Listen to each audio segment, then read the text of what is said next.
Guys, I've got an awesome opportunity to tell you about. You can check out the Go Hunt Insider for free for a 30-day free trial right now. All you got to do is go to GoHunt, that's GoHunt.com/JScott.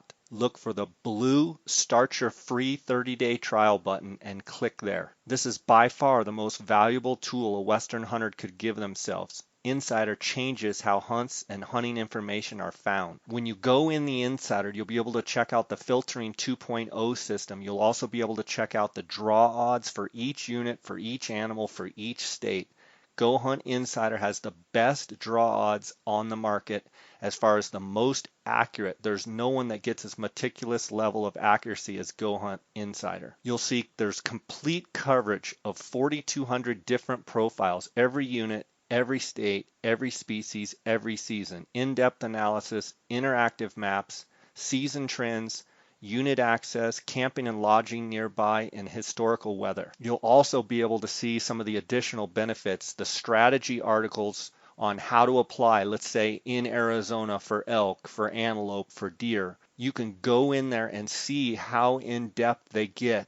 It's an unbelievable opportunity, a free 30-day trial. They also do monthly giveaways. So just by being an Insider member, you get monthly giveaways. They give over $100,000 plus per year of giveaways, gear, tags, hunts. Another unbelievable thing about the Insider is the Go Hunt Gear Shop. So every time you buy something, you accumulate points. In essence, it's giving money back to the Insider. You might ask, well, how does this work with the Go Hunt Insider? How does the 30-day free trial work? You can sign up to try Insider's industry-leading hunting products free for 30 days. They do take your credit card information so that you can automatically become a member once your 30-day trial ends. You can cancel at any time during the 30-day free trial, and it doesn't cost you a dime. You might ask, how is this different from other resources out there? Insider provides analysis and tools for every unit, every species, and every hunt. In each state that they cover, they don't just cover the top 10 units. Their coverage is super in-depth, and you can find those hidden gem units, maybe something that the draw odds are a little bit better, and maybe some quality. It's slipped through the cracks, and you might find a great hunt there. Right now, Go Hunt Insider covers Arizona, Colorado, Idaho, Montana, Nevada, New Mexico, Oregon, Utah, and Wyoming. All you have to do is go to gohunt.com/JScott and check it out now. Guys, welcome to the J. Scott Outdoors podcast. It is March 10th, and I've gotten a bunch of calls from guys that have gotten Arizona elk tags and antelope tags. The draw just came out in Arizona, and I've been breaking down the different states as we go. Arizona, New Mexico, I've got Colorado coming up, going to be hitting Nevada, all these different western states, talking about them. And a lot of the guys that I talk to are outfitters, and I get questions, why do you only talk to outfitters? Well, I don't think I only talk to outfitters, but I do talk to outfitters because these are guys that have a vested interest in what's going on in these particular units and in these particular states, and most of these outfitters are some of the best actual hunters that I know. So that kind of answers that one question, but I kind of wanted to speak to you guys, the listeners, you guys that are drawing tags, and whether it be in Arizona or any of these other western states, and quite frankly, my seatbelt buzzer's beeping at me here. Quite frankly, anybody else that's booking a hunt. So you've drawn this tag, and that's fantastic. You've got to look at it as, is it a once-in-a-lifetime tag? Are you a non-resident with very, very few points, and you've drawn an early rifle tag in some units, or is this a resident tag that you draw every other year? The ones that are super precious and the ones that take a long time to normally draw, in my opinion, you've got to make the most of your tag. Now, whether that means you are going to do it on your own, DIY, and you're going to go have a great time, that's fantastic. But if you are looking at an outfitter, you've got to know the guy that's taking you in the field. That is one thing that's so important. And I'm not guiding elk in the state of Arizona this season, so I don't have a dog to fight in this game. But what I'm telling you, I hear time and time again is guys book hunts and they don't even know who their guide is.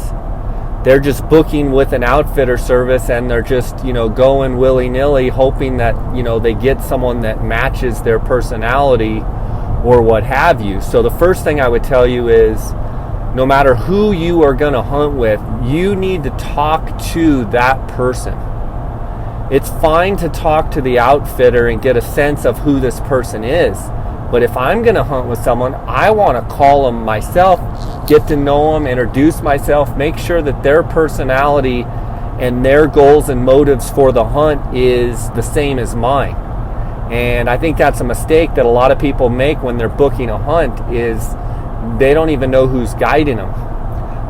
The other thing is, when you're booking with outfitters, whether it be Arizona or any of these other states, it's very easy for outfitters to have, run 30 or 40 hunters or 100 hunters and have 3 or 4 big bucks or 3 or 4 big bulls or what have you, and you think that all their clients shoot and harvest animals like that.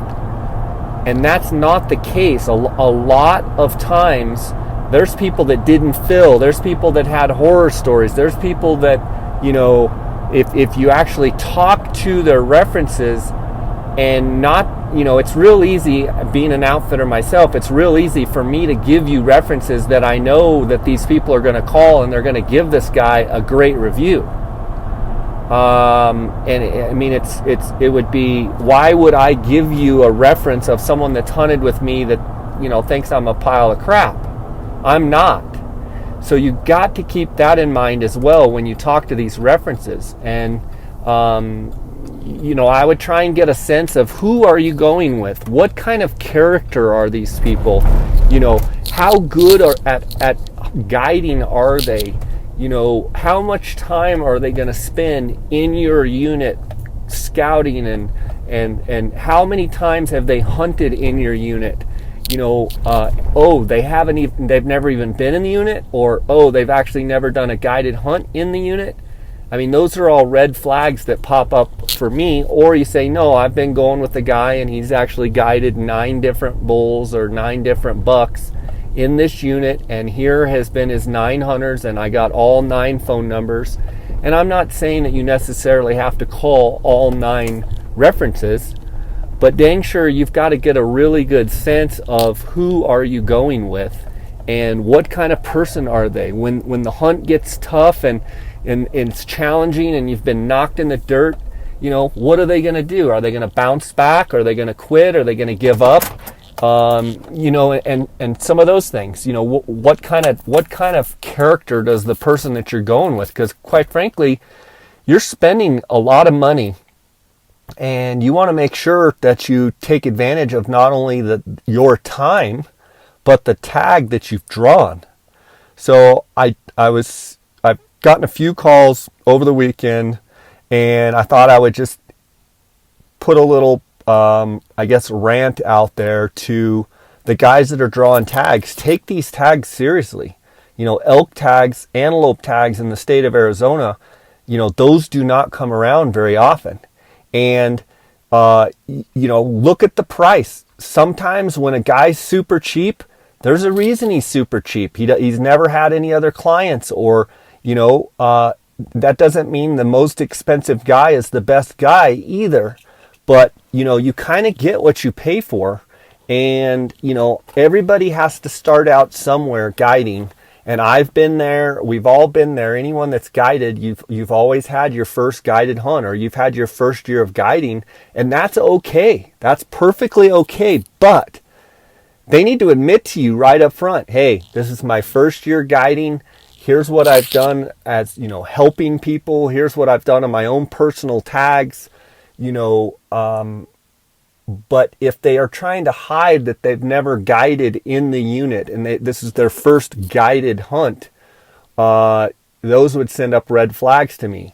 I'm not saying I wouldn't go with someone that's never guided or someone that has never guided in the unit, but I'd want to absolutely get a bunch of references check and figure out who this person is that you're going with. It's common practice for these outfitters to get so big that they just need someone to guide for their outfit. So they start recruiting. I've actually in years past gotten emails that says, if anybody has an Arizona guides license, we're interested in hiring you for this hunt, this hunt, this hunt, and this hunt. And this wasn't just an email to me. This was a blind to anybody out there type of email. If you have a pulse, and if you either A, have a guide's license, or B, want to go get a guide's license, we can put you to work. Well, the quality of service with that type of situation dramatically goes down. I mean, you're throwing quality of service out the window when that happens. And I don't want any young guy here to listen to this and think, oh, Jay's bashing the young guy, because I'm not. I've been young before. But when you're a young guide starting out, you have to go above and beyond to show your credibility and to show your worth and to show your value. You have to be extra early. You have to stay late. You have to work extra hard. You have to, be able to persevere through all those bad situations and rough situations that can happen through a hunt. And you have to put your best foot forward. So you young guys out there, this is your chance to shine. But you don't have the credibility. You're a cocky young kid, and that's great. We've all been there.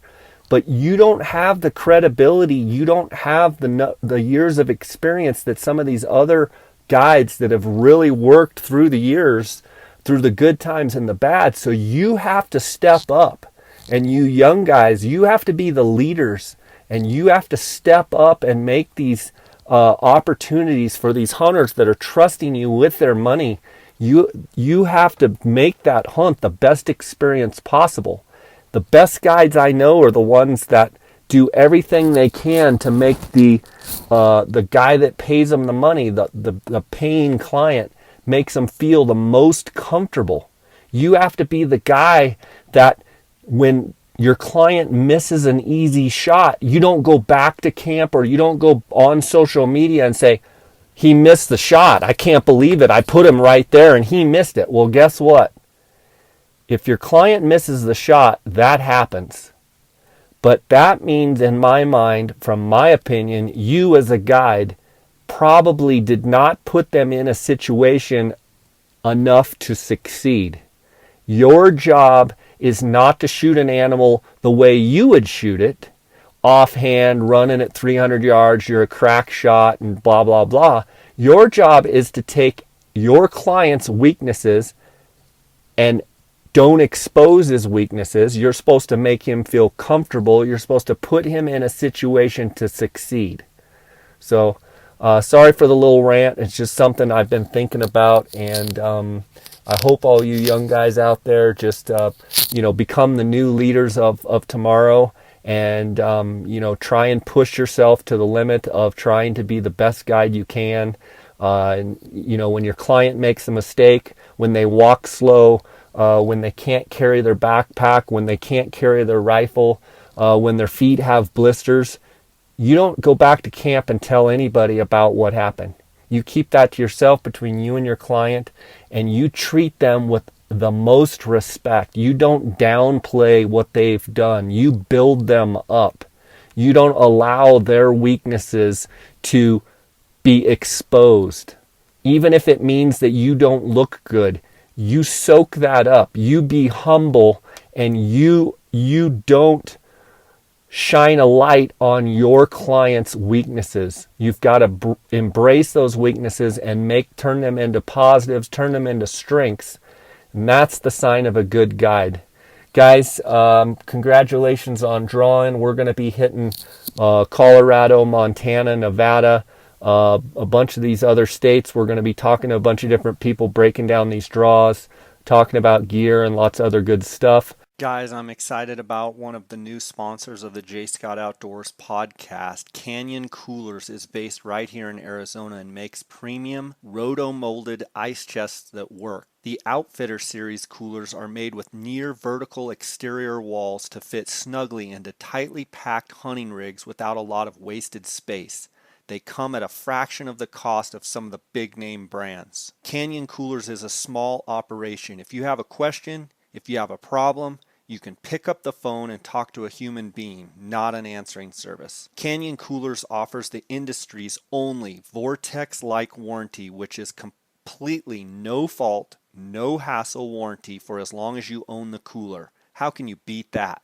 It's literally the last ice chest you'll ever need to buy. Just for the J. Scott Outdoors podcast listeners, you save 10%. All you got to do is go to canyoncoolers.com and enter the J. Scott promo code at checkout, and you're going to get a 10% discount. Guys, I want to thank Kuiu.com, that's Kuiu.com, for their sponsorship of this podcast. And Kuiu Ultralight Hunting makes the best ultralight hunting products on the market today. From items like the Peloton 240 full zip hoodie, the Chugach NX rain jacket, and the Super Down Ultra jacket, which will be going on my hunts to the Northwest Territories here soon. If you're talking about Kuiu pants, some of the pants that I like are the Guide pant. That's for colder weather hunts, like down in January on my Coues deer hunts. You've got the Tiburon pant for the warm season hunts. That's got the air dock technology where it breathes really well. You've got the Attack pant, which is probably their #1 selling pant. You've got their new Pro pant, which is their all-season, all-terrain hunting pant with a new quiet ultra suede foam lined knee pad.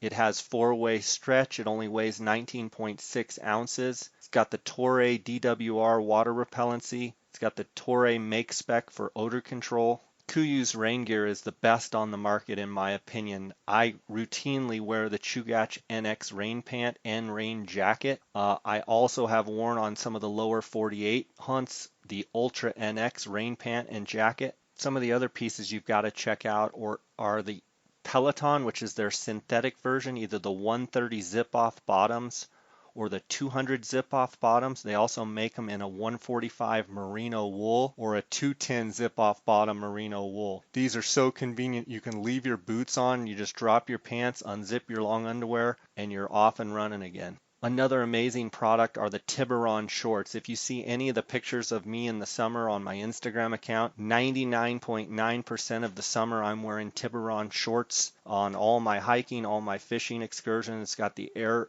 dot technology.